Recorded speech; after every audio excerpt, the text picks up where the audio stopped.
All right, y'all. I just watched a Taiwanese horror thriller, The Sadness, and let's get into it.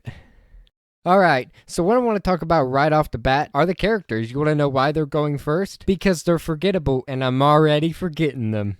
They meant nothing. Every time one was brought into the movie, I was like, well, they're probably going to die because they either suck, they're stupid, or they're completely pointless. They bring people in here that you know aren't going to survive based on the condition that they show up in the movie. And then they don't. They bring people in here that you hate and you want to see die. And then they do. I mean, that's the majority of this movie. The characters, shallow. We're moving on. Whoa, Trevor, you can't say the characters suck right off the bat. What's going to happen with the story and the plot if there's no characters to support it? Ain't that the question?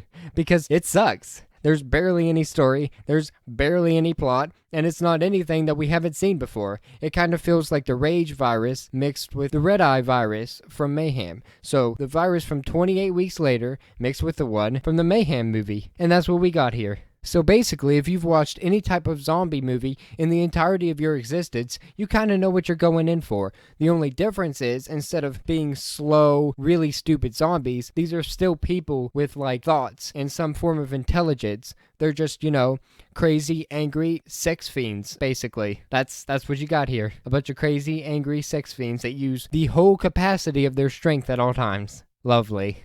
Whoa. Trevor, you're tearing this movie apart. Was there anything good? Oh, I wish you never asked. Okay, well, there is something that's good in this movie. The special effects team, you get all my praise because good golly gosh is there gore galore. It is everywhere. It is spraying from every wound like a freaking geyser. It is soaking walls, soaking clothes, soaking people. It's everywhere. You know the scene from Blade when it's literally raining blood? That's basically the entirety of this movie. And I gotta admit, it's actually pretty fun to a point. Because it gets to a point where you have already seen everything. You have seen all the violence, you've seen all the gore, you've seen all the blood, and it doesn't do anything new. It puts all this shock, nasty, depraved, disturbing scenes over and over and over again, and then you just become numb to it. And since there's no plot and there's no story to hold it all together, it kind of just dwindles out. It stops being fun and it starts being tedious and boring and just kind of stupid. And the shock value that I'm referring to is completely reliant on the fact that the two parts of the brain that are now most active are the parts that want to have sex and the parts that want to be angry. Yeah, the parts that are activating your deepest, darkest desires and just letting you go for it. So you can imagine how much fun it is when the majority of the characters are either walking around going, I'm going to rape you, or, actually raping someone.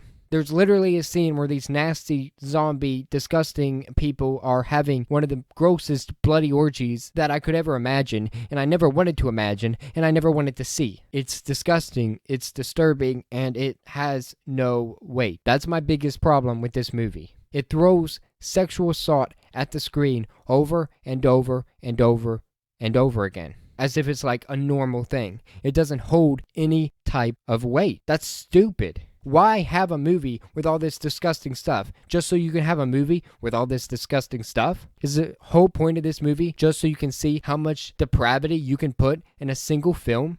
Because if so, I think you're succeeding. But if you wanted me to watch a movie and actually have some enjoyment with it and not get to a point where it's like, ew, why am I watching this?